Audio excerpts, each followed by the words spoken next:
What is going on, everybody? Welcome back to another late night in the Brew Lab with me, Lone Fox, your brewmaster in chief. And tonight in the Brew Lab, I'm coming at you with Maro's teaser for Duskmourn. Yes, you know, uh, people can complain as much as they like, and I think the people that are complaining that much are the people that are forced into buying paper for whatever reason. They're trying to stay competitive on the paper scene, or they're, whatever the case might be. For me, I'm a one-trick pony, standard only, baby. And the more new standard cards there are, the better. I mean, sure, like I would start to complain if it was like a set a month, but when there's the shorter break between sets, as it has been between Maro and Duskmourn, I couldn't be happier, especially because the card pool got so shrunk down after rotation.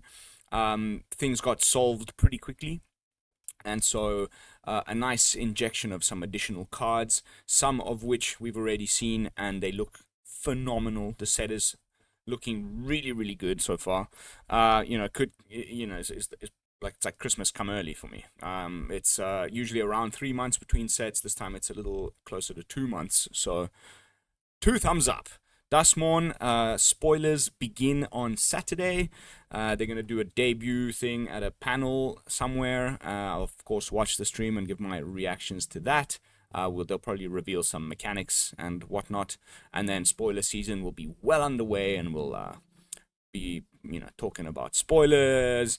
And it's whenever we see Maro's teaser on Bloggertog, it's the beginning of the hype cycle, which leads towards set release day. So happy. And so without further ado, let's get right into his teaser. And I have looked at it this time. I would be lying to you if I said I hadn't. Often I go in blind, but this time it kind of came at me a bit of as a surprise late at night yesterday, and I only got around to recording this the following day, so I couldn't help myself. I've looked at these already, but I always find it fun to just read them out loud to you guys. I know you probably all read it yourself, but it's just something I enjoy doing. It's kind of starts my mind percolating with the new set coming.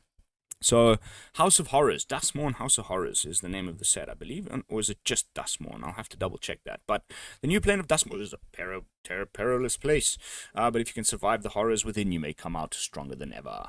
I've been there. I've seen the darkness, and to that end, here are some hints of things to come. But will this information help or hinder your journey? Only time will tell. As with any good piece of horror media, you're only receiving partial information, and things are not always as they appear. So, he's finally changed the intro. It was like the same copy-paste stuff for the last, 10 sets. So, pretty cool. And he always starts with just some, things you can expect. It's like partial lines of texts, whatever. It can be anything. So first up, a component of the set with a frame using technology first designed for an unset. Okay. I mean, really? I don't play paper. I haven't bought a booster in freaking 10 years or something, so no idea. A tweak on an ability word that first appeared in the third set of a block. This one, those of you who are clever can do some little Googling. First appeared in the third set of a block. Oh my god, that's so freaking vague. But you could totally figure that one out, probably. Then we've got counters used in the set. That's always interesting. This starts to give us a little bit more of an actual hint. The first two things there were just, whatever. Doesn't matter. But counters used in the set. +1/+1. Nice. -1/-1. Nice.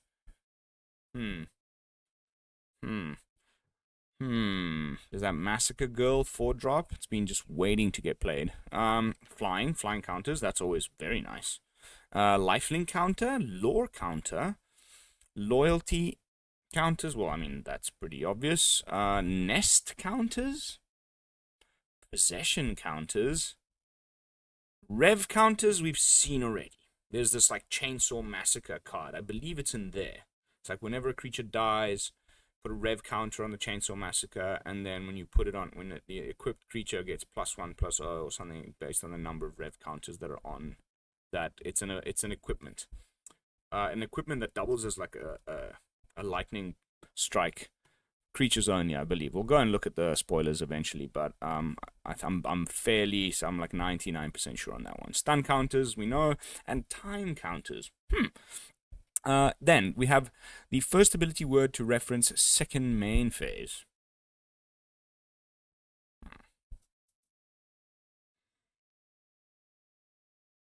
It's just this game is so cool.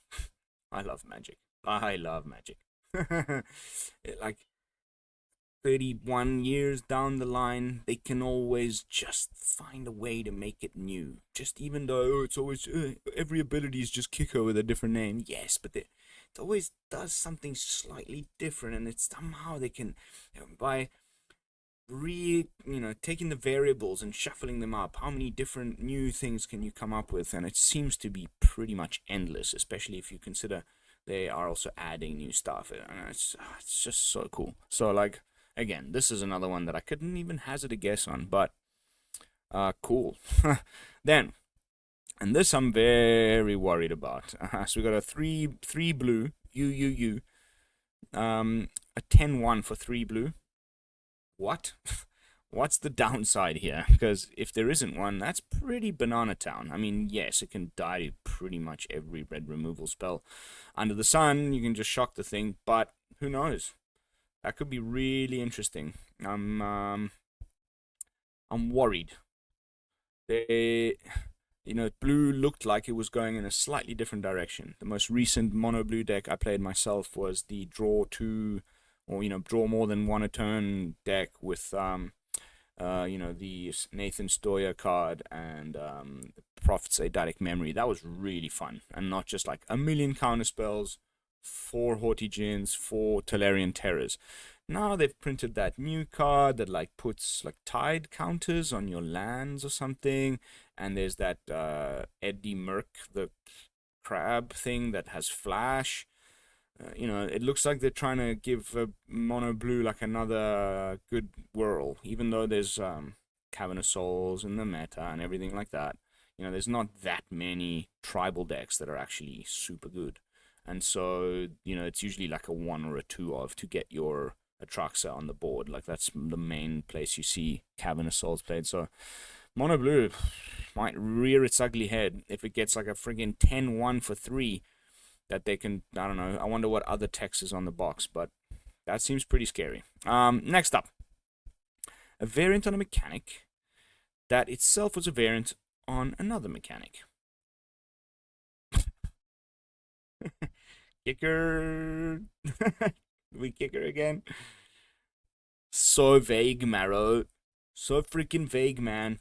But it's cool, because I like to then go back and look and once we're doing spoiler talk episodes, we'll be able to go, that's what he meant. A modal 3-mana white mass removal spell. Yeah, because, we just got rid of Farewell. Let's put in something worse. Like, I guess, if it's modal, right? First of all, 3 mana. Like, we've already got Lockdown as a mass removal. It's not really right. I mean, you can get your stuff back from underneath a Lockdown. This will cost 3 white, so very, very tough to play, even in an Azorius deck or something. But modal, maybe it's something like a fixed Farewell. Pick one of 3. Remove creatures, remove enchantments, remove artifacts. Something like that. But for 3 mana, that might just be too broken. Even though there's the downside of it being more difficult to cast on turn 3 than even a Lockdown, which only has 2 white pips. Maybe this makes mono white mid-rangey vibes kind of playable again. I'm really curious to see what this is. I'm just a little scared that I'm going to be hating whatever it is within the next month or 2. Like, just absolutely hating it. Fingers crossed. Fingers crossed. I do want my, artifact decks to still be viable in standard. I play it a lot off camera, like as a deck I like to play with the synthesizer and that, and it is as good as I thought it would be after rotation. So something that deals with that, all of my artifacts in one go would be really annoying. We've already got Brotherhood's End and all sorts of other nonsense that's still a bit of a problem for those decks, so I'm hoping it's not what I'm guessing. Next up, a creature returns as a legendary creature that first appeared in flavor text in Alpha.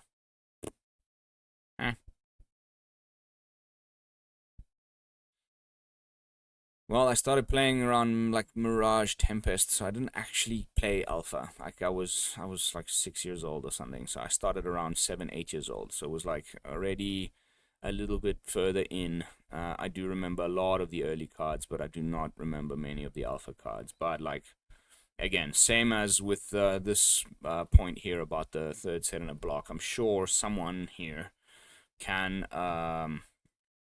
do some little scryfall googling and find out what that is, or at least hazard a guess.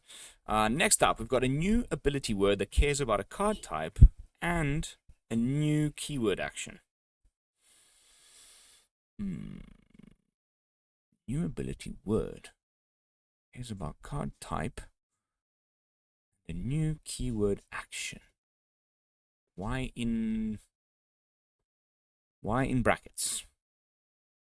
He's clever. He's a clever chap, Maro.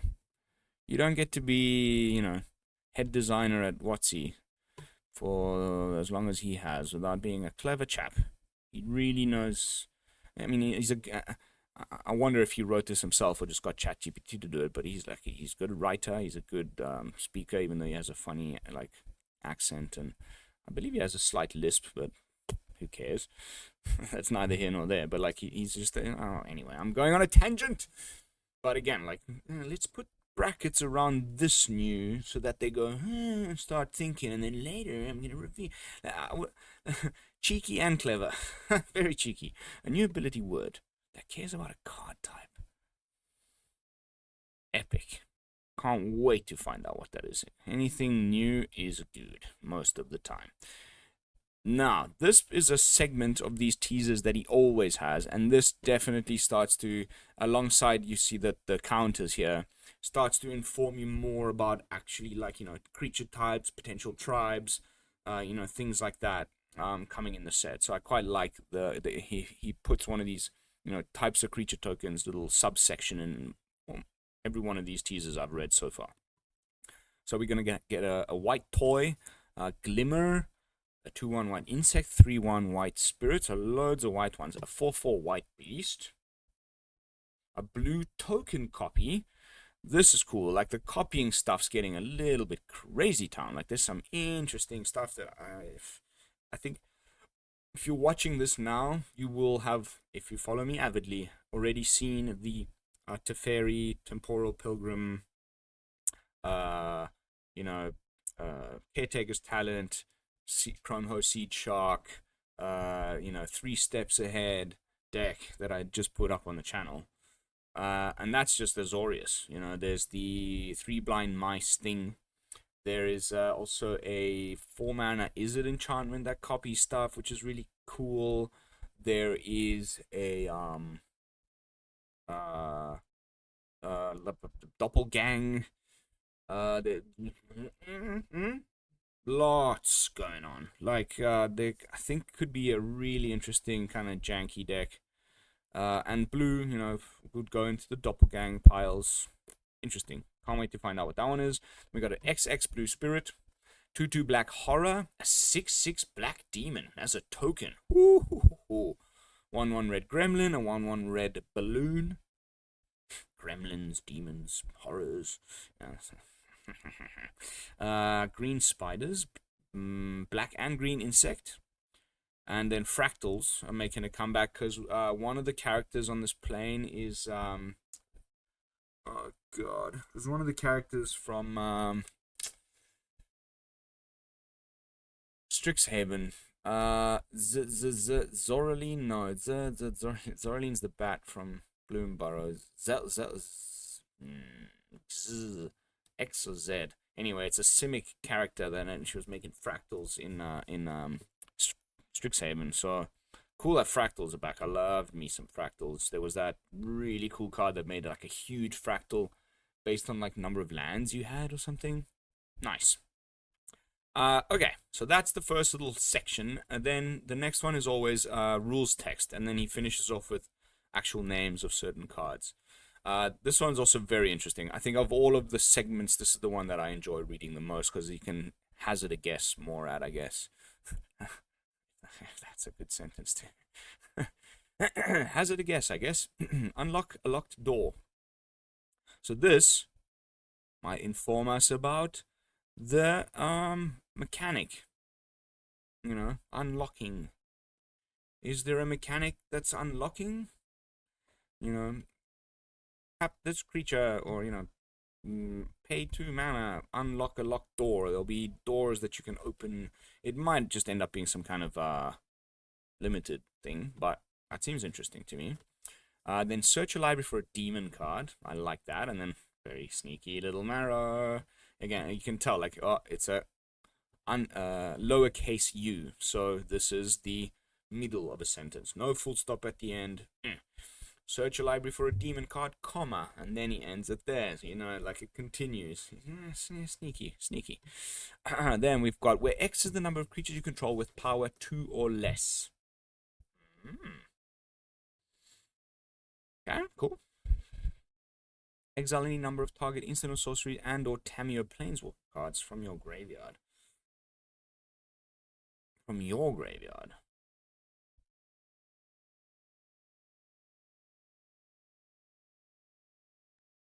Yeah, this is 100% partial. And then do this and this broken ass thing based on the number of ones of those that you've done or something like that, because otherwise it doesn't, there's not too many payoffs for exiling your own stuff right now, especially out of your own graveyard. So I really can't wait to find out what the hell this is, but appears Tameo will be the Planeswalker for the set, so that's pretty cool.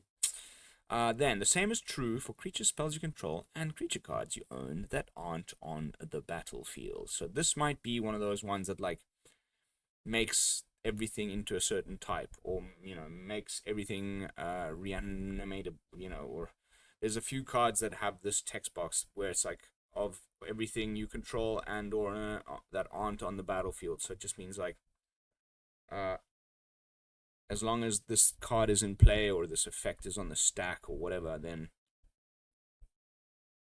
same is true for creature spells you control. So then this is obviously again a continuation of a sentence. It'll be like yada yada yada from your graveyard, ones you control and ones that aren't on the battlefield. So that could mean in your deck, in your hand, in the graveyard, in the exile zone, anywhere. Cool. Nice, that sounds really interesting. Next up, you have no maximum hand size and you don't lose the game for having 0 or less life. It's been a while since we had a card like this in Standard. The most recent one was like an equipment from Kamigawa. It was like a weird ass, one of those weird like creatures that's also an equipment that we had in Kamigawa. And you just can't lose the game essentially, as long as, here, look, this one's more cleverly worded. You don't lose the game for having 0 life or less, but you can lose the game for having no cards in your hand, or for whatever, this having 10 poison counters on you, or whatever. So you can still lose the game, but you can't lose the game by losing, by going to 0 life. And I'm just hoping that this is an enchantment, so mono red can't remove it, and we can have a way to just sit back, relax, and wipe mono red off the board, like as a sideboard piece for best of 3 mono red. And if the meta just becomes even more mono reddish than ever with all these prowess decks with the turn 3 you're dead, again Callous Sellsword decks, slam one of these on the board, mono red has no way of doing anything to an enchantment. You just can't lose at that point unless you run out of cards, and hopefully you'll be putting this in the kind of a deck where you can then draw into a solution and win another way. But regardless, it's always fun to have these kind of like you don't lose the game if certain thing is met, and that's pretty cool. Then, whenever you cast an instant or sorcery spell that targets only a single creature you control, copy that spell. It sounds like something that would go really good in like Ivy Spell Thief decks or something like that, or your Rot Priest decks, right? You're already this is almost the exact line of text as the Spell Thief, actually, Ivy Spell Thief. So then you could imagine like that each one of your single target creatures is like already being copied by Ivy, and then you copy that spell and you target another creature and it recopies. This could definitely be the type of card that will be alt WinCon now that the March cards are gone for that kind of Simic Spell Thief Rot Priest deck. Nice. Never quite been a fan of being on the receiving end of that, but I have enjoyed playing it sometimes, so it'll be interesting to see. And if it's you control, yeah, it's definitely one of those, where you like maybe it's a kind of Illuminator Virtuoso kind of a style of brew.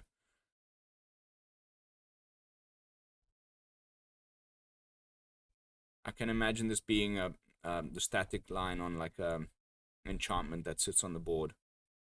So you kind of got to first invest into that, have it chilling there, and then you play out your creatures, and then you have the rest of the deck be like, hexproof things, indestructible, gain, flying, or the Illuminator Virtuoso style of deck. That could be really nice. Also, we've got the new mechanic from Bloomburrow, Valiant, where you're targeting your own creatures, and then Valiant triggers. Now you trigger the one, copy the spell, trigger the other one, double Valiant off of 1 mana like Monstrous Rage. That could be disgusting. Fingers crossed. It's not that. But this is usually the type of this is like probably a blue enchantment, will be my guess. Shards you control become copies of it until the beginning of the next end step.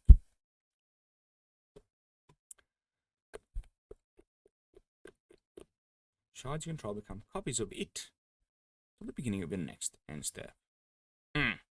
So, fractal?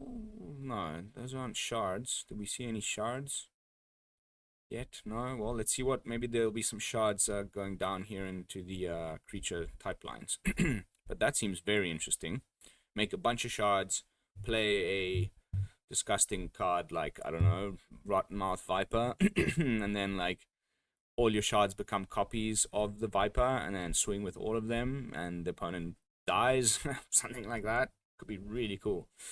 Then, of creatures you control that don't have the same name as this creature.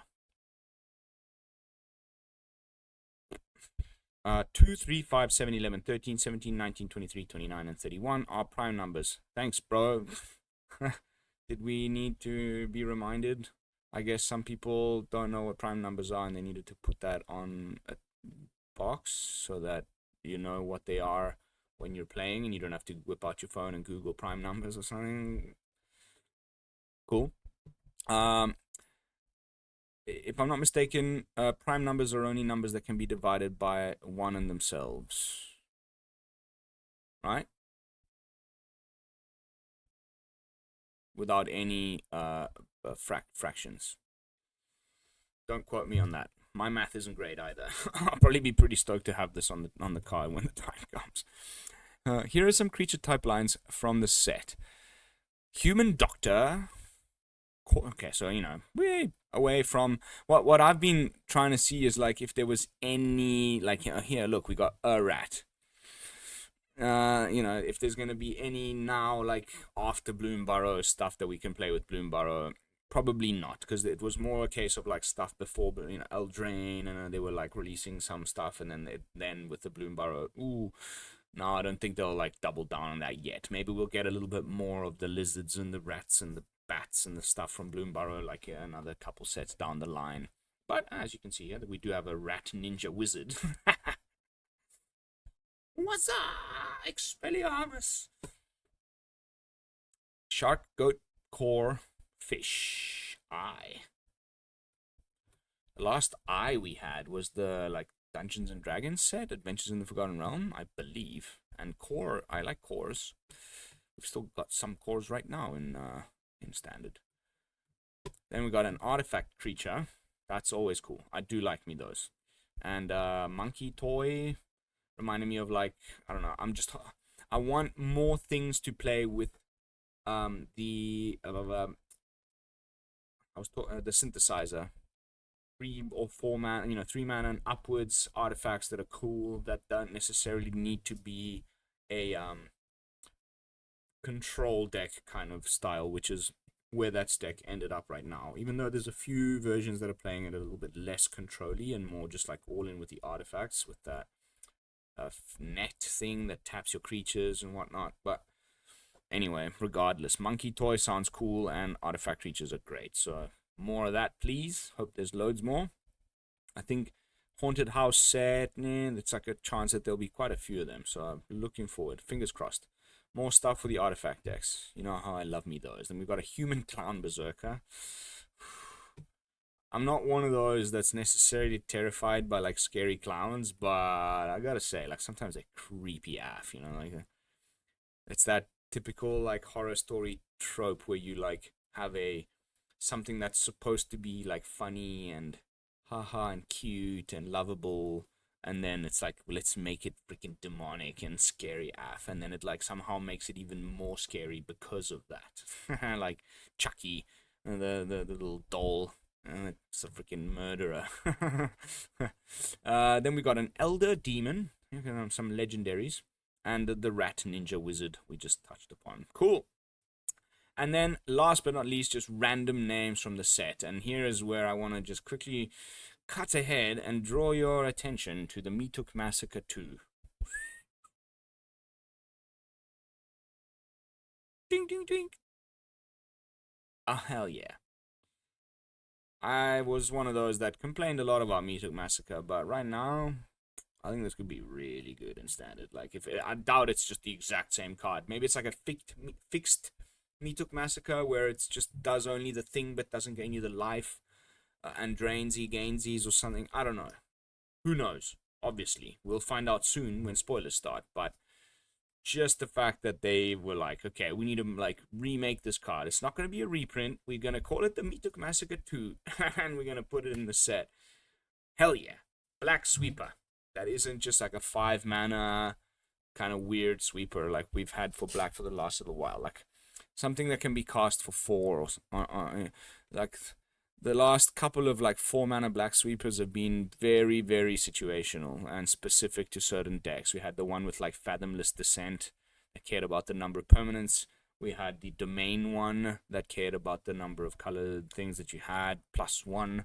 But like we haven't had like just a potential like, oh, maybe I've only got 3-4 mana open, I can do X's 4 or 3 and still do some sweeping for the middle early-ish game, like it was with Meatuk Massacre, but like just fixed so it isn't such a broken card, would be freaking cool. And sorry for the tangent, let's go back to the top of the list. Acrobatic Cheerleader, don't make a sound.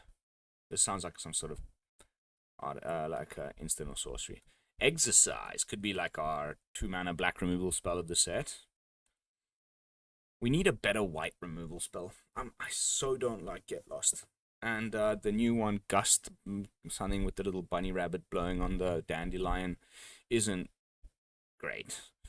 I guess it's good for like a blinking deck, blink your creatures deck, but it's not like really what you want to be using. And it only targets creatures. Like the last decent one, I don't know, it's been a while, honestly. Like even before rotation, we had, what was it called? The one that made the clue token. Creatures, planeswalkers, give opponent a clue. Now we've got Get Lost, creatures, planeswalkers, enchantments, give opponent 2 maps. Like something a little less downsidey for white. Or maybe it's like an Orzhov one. Like, oh my god, what's the name of that other one? That was like exile target monocolored creature. There was that Orzhov one, like not too long ago.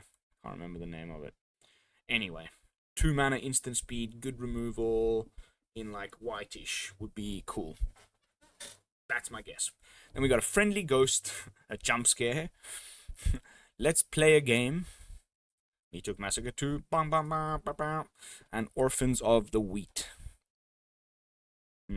Scary. Like, I imagine, like, cornfields with, like, well, I guess wheat fields, but you know what I mean. That kind of imagery.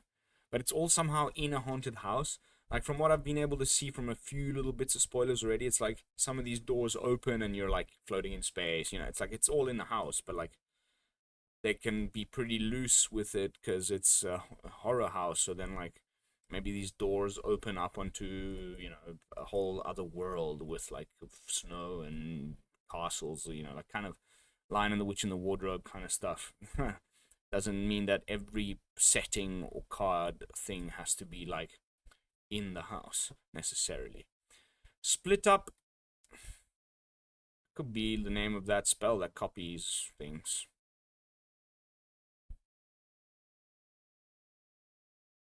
Where was it? This one.